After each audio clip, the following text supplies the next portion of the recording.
आलम यह है कि फरमाते हैं कि एक मरतबा सुल्तान सलाहुद्दीन अय्यूबी के बारगाह में अरब से मदीने शहर से वहाँ का बादशाह ने तोहफ़ा भेजा। जब तोहफ़ा आया वहाँ से तहाइफ के कुछ लिहाफ में ढक करके कुछ तोहफ़े भेजे गए थे। सुल्तान सलाहुद्दीन अय्यूबी अपने तख्त पे बैठे होते हैं। जब उनका वज़ीर एक तोहफ़ा लेकर आता है, कहता हुजूर आपको मुल्क अरब से मक्के मदीने से आपको तोहफ़ा दिया गया है। देखें इश्क सुल्तान सलाहुद्दीन अय्यूबी की।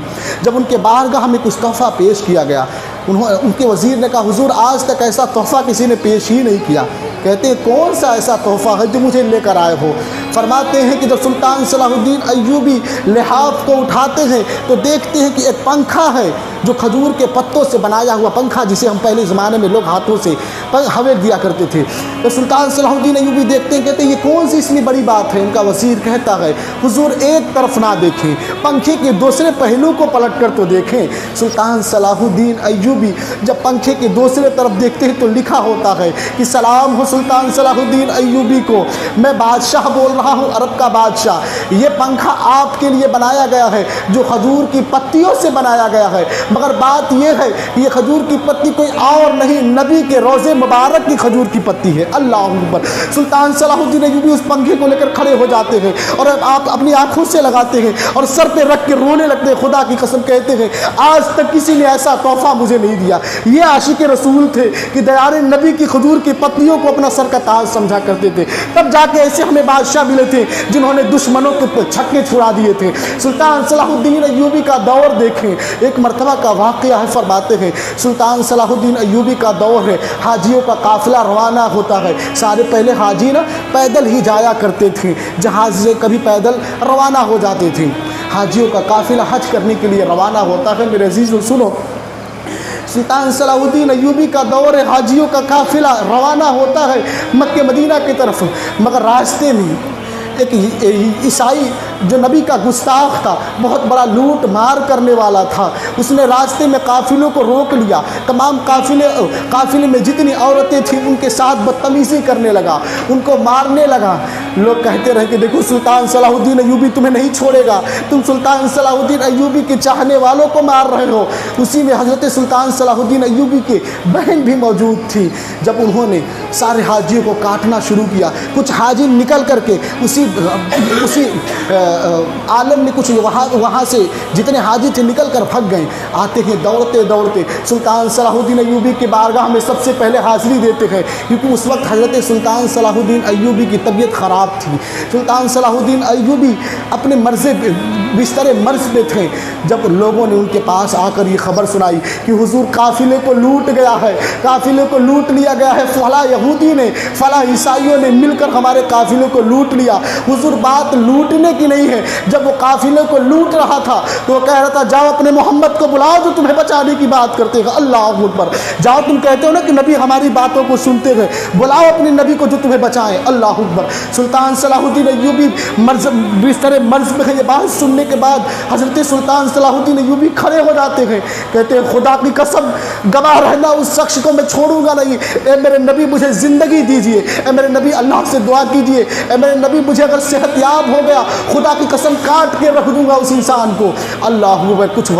कुछ अरसे गुजरे, सुल्तान सलाहुद्दीन अय्यूबी नबी ने करम किया, सेहत याब हो गए सुल्तान सलाहुद्दीन अय्यूबी। वो दौर आया कि जंग हुआ, यहूदियों से ईसाइयों से जंग हुआ। वो सफ़ीर जो अंग्रेज़ जो उसमें पकड़ा गया, वो भी जो नबी की गुस्ताखी किया था। अल्लाह अकबर। सुल्तान सलाहुद्दीन अय्यूबी की बारगाह में उसे लाया गया, सारे लोग खड़े हैं, अब जंग फतह हुआ है। सुल्तान सलाहुद्दीन अय्यूबी एक मसनद पे बैठे हुए हैं, सारे मुजरिम आ रहे हैं। पहले अरब का रिवाज था कि अगर मुजरिम हो या कोई हो उसे ठंडा पानी दिया जाता था। जब ठंडा पानी दिया गया उसको तो सुल्तान सलाहुद्दीन अय्यूबी फरमाते उससे पानी ना दो, वह नबी का गुस्ताख है, उससे पानी मत देना। अल्लाह अकबर। जब हज़रत सुल्तान सलाहुद्दीन अय्यूबी के बारगाह में आता है तो कहते हैं तूने क्या कहा था? तूने कहा था कि नबी को बुलाओ, तुम अपने मोहम्मद सल्लल्लाहु अलैहि वसल्लम को बुलाओ, ले नबी का ग़ुलाम आ गया है। आज 200 साल का वर्षा गुजर गया मगर ये नबी का ग़ुलाम तैयार है। क्या बात करता था तू? अनाप शनाप बनता था कि नबी के गुस्ताख होकर के तू ज़िंदगी गुजार लेगा। नबी का ग़ुलाम गुलाम तुम्हारे सामने खड़ा है, अब बताओ तू क्या कहता है। सुल्तान सलाहुद्दीन अय्यूबी मयान से तलवार निकालते हैं, कहते हैं दो ऑप्शन है तुम्हारे पास, या तो इस्लाम ला दो तो छोड़ दूंगा, या तो तुम अपनी जिंदगी मौत गंवाने के लिए तैयार हो। उसने खड़े हो गया, कहा मैं ईमान नहीं लाऊंगा।